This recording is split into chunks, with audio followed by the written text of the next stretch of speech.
104 to 106. Cork's RedFM. Yeah, there's been a lot of great matches with Cork. There's been some super matches. I remember being a spectator at a few of them there, and they were absolutely gripping affairs. And I'm hoping the same will be the next day. Naturally enough, we want Waterford to come out on top. But we know it's going to be a serious test for us the next time. I suppose, are you kind of lucky in the fact that you've had 2 weeks extra to prepare after the Clare game, whereas Cork had to prepare for a dead rubber game against Limerick?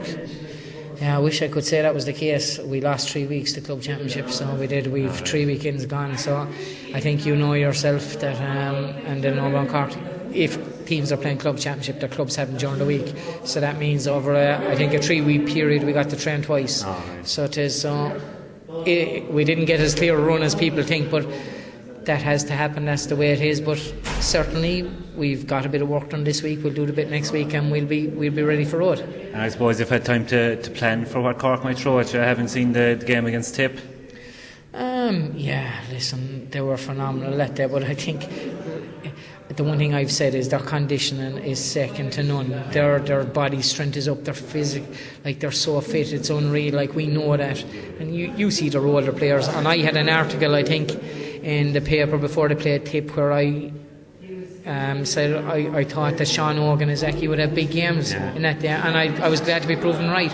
The one thing, when people were cutting them and they're forgetting, you can't beat character, so you can't. And them guys have serious character, especially Sean Hogan, who's done it all, And I know we'd often have run-ins when we played with Cork and Clare and things back at times, but the one thing I can say is them boys have done it, and so they have, and we know that we're really up against it.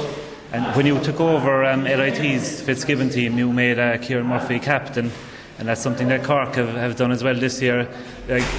He's maybe a player that people might look at and see he scored only a point or 2 points and say he's not doing enough, but he obviously does much more than that, doesn't he? I'm going to say this to you. I cannot believe how underrated this man is in Cork. He's the best captain nearly I've ever worked with. He might only end up scoring 2 points in a game. I guarantee you he'll create another 5 or 6.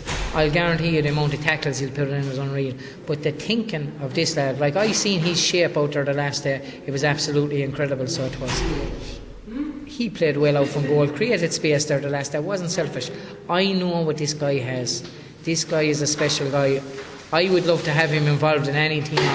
I think there is more in Kieran Murphy even than what they're getting at the moment. I think there is more in this guy. So there is, and I would have tremendous time and respect for this lad, and that's 100% genuine. He is a serious operator that I think can be even more than what he is. And trust me, Dennis did not make a mistake in making this guy captain. And as a goalkeeper yourself, you know how important a goalie can be to a team's game plan. How important do you think Donald Cusack is to Cork? Sure, he has been vital, unbelievable keeper over the last number of years. Maybe mightn't always see eye to eye with different things he says and does, but the one thing I will say is I have wicked respect for him for the way he works and trains, and the impact he has on the Cork team is phenomenal. His puck-outs are second to none, so they aren't, and he's a top-class keeper, and he is a big man in their team, and hats off to him, in fairness. 104 to 106. Cork's RedFM.